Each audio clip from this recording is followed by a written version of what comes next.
Involved sa public dispute ngayon itong dalawang magigiting natin na mambabatas. Itong kilala nating road safety advocate na si dating One Rider Party List Colonel Busita, at itong si peace loving advocate din na si Congressman ng Davao, si Pulong Duterte, mga kababayan. Ito'y nag-ugat ang isyo sa umano'y pagpuna ni Colonel Busita nitong illegal daw na panghuli ng mga riders na mayroong mga muffler na ikinabit sa kanilang mga motor, mga kababayan, sa Davao. Nakatanggap si Colonel Busita ng mga reklamo galing sa mga kababayan nating rider sa Davao na umano'y pinagkumpiska umano yung mga motor nila na mayroong mga muffler, mga kababayan. So dito nag-ugat ang banghayan itong dalawa. Kilala natin itong dalawang magigiting na mambabatas natin. Itong si Colonel Busita, dati itong party list representative ng One Rider noong 19th Congress. Napag-alaman nating tumakbo itong senador at minalas pang 20 siya sa listahan ng mga nanalong senador at kinapo siya. At ngayon ay isa na itong pribadong citizen, mga kababayan. Ito naman si Congressman Pulong, kasalukuyan itong kongresista sa 20th Congress. So magkaiba ang kanilang adhikain.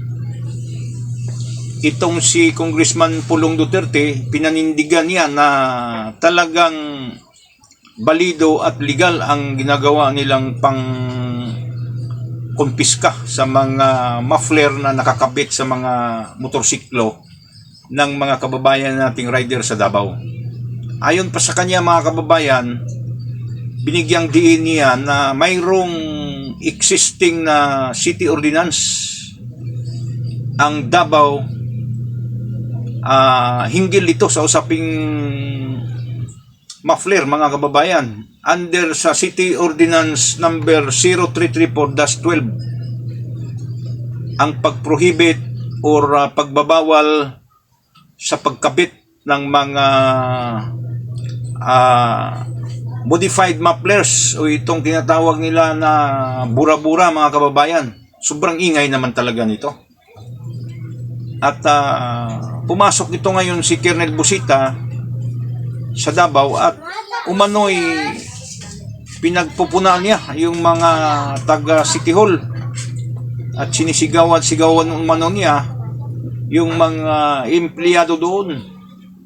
At mariin naman itong itinanggi ni Colonel Busita na hindi naman daw umano niya sinisigawan yung mga empleyado. So sa balansing pananaw, mga kababayan, wala akong pinapanigan dito sa dalawa. At ito hindi lingad sa ating kaalaman na ito si Colonel Busita. Sobrang daming natutulungan ito, tao na to. Ito yung founder ng Road Safety Advocate of the Philippines at dating party list representative ng One Rider. Hindi hamak na maraming taong natutulungan ito sa mga illegal na mga pag-aristo ng mga traffic enforcer natin. Kalat na kalat sa social media ang pagpuna niya ng mga traffic enforcer natin, pagbigay niya ng mga educational advice, tinuturuan niya para madagdagan ang kaalaman hinggil dito sa batas trapiko, mga kababayan. Kaya sumikat itong taong ito, tumunog yung pangalan nito dahil sa kanyang advokasya. So marami itong natutulungan.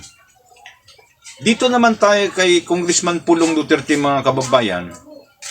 Kilala din natin ito na peace-loving people ang Davao. So hindi lingad sa kalaman natin na Davao is a very peaceful place in the Philippines. kilalang kilala ang mga Dabawinyo, respetado, malinis, at ayaw nila ng mga maiingay. So dito ngayon at pumasok ito si Colonel Busita bilang ordinary citizen na namuna umano sa mga traffic enforcer na nagpapatupad sa kanilang city ordinance. So medyo parang may pagkakamali itong si Colonel Busita, mga kababayan, na pumasok siya sa isang jurisdiction na hindi muna niya inalam ang mga internal policies or mga city ordinances bago siya nagkaroon ng investigasyon o pagpamuna nitong kasalukuyang ni-reinforce ng mga taga Davao City Traffic Office, mga kababayan. Ayon pa kay Colonel Busita, labag sa batas umano ang ginagawa ng Davao City Traffic Office dahil umano ang muffler, mga kababayan, ayon pa kay Colonel Busita, kapag lumampas ito sa 99 decibels, yun ang bawal sa batas trapiko. So hindi umano malalaman kung titingnan mo lang. Ang ibig ipahiwatig ni Colonel Busita, mga kababayan, na hindi mo maituring na bawal kapag tinitingnan mo lang. So kailangan siguro itong mayroong instrumento na ikabit doon mismo sa muffler, papaanda rin, para mag-measure kung ilang decibels ang lumabas. So 99 pataas, yun ang bawal, ayon pa kay Colonel Busita. Ibabangga natin dito sa City Ordinance ng Davao, under the Ordinance number 0334-12, nagbabawal sa lahat ng mga modified mufflers. So ibig sabihin, kahit anong klaseng bura-bura ay kabit mo dyan, mapataas o mapababa man sa 99 decibels, bawal talaga yun. So hinamon pa ngayon si Colonel Busita ni Congressman Pulong, magdala tayo ng mga 10 o hanggang 15 ka motor doon sa tapat ng bahay mo. Papasabay nating paandarin, tingnan natin kung hindi ka ba mabuburyong. Sa akin pananaw, hindi ko sinasabing kakampihan ko si Congressman Pulong. Pero sa puntong ito, mga kababayan, mukhang may pagkakamali talaga si Colonel Busita. Kasi hindi niya muna inalam. Dapat, pwede naman niyang kausapin si Mayor Baste.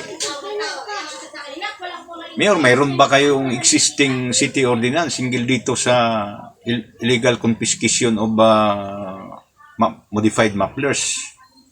So ngayon, kung doon pa siya nag-courtesy call sa Office of the City Mayor or kay Congressman Pulong Duterte, may latag nila yung mga dokumento na nagpapatunay na mayroon silang existing city ordinance hinggil dito.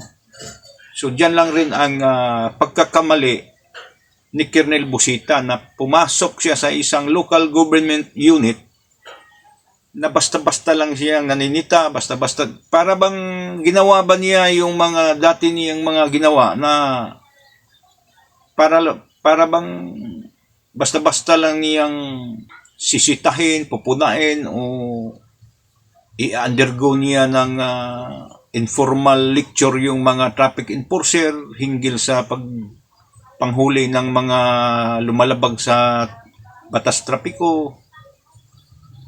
So hindi dapat ganun ang ginawa sana ni Colonel Busita. kung mayroon siyang na tamang courtesy call, lalong-lalo na ngayon mga kababayan na wala na siyang hawak na government position. He is an ordinary citizen na lang ngayon. So, dapat magtabi-tabi ka rin. Kakatok ka rin sa pinto ng may bahay kasi hindi pwede na ganun, lalong-lalo na dyan sa Davao. Alam naman natin yung mga Duterte, mga kababayan, may mga paninindigan yan. Hindi yan basta-basta na papasukin mo lang doon para mamumuna ka doon sa mga local existing city ordinances, mga traffic rules nila na pinapasunod sa mga riders. Hindi pwede, kahit pa si Colonel Busita ay road safety advocate yan. Mas may makapangyarihan ang local government unit ng Davao. Okay. Pinili kami ng taong bayan dito sa Davao. So kami ang mas may karapatan na magpapatupad ng batas trapiko dito kaysa sa iyo. Manatili tayong magmatyag, manatili tayong makikibaka at makikialam sa mga nangyayari ngayon sa ating bansa, mga kababayan. Ipagpatuloy din natin ang panalangin para sa kaligtasan, kapayapaan at kaunlaran ng ating bansa. Mabuhay tayong lahat. Mabuhay ang Pilipinas.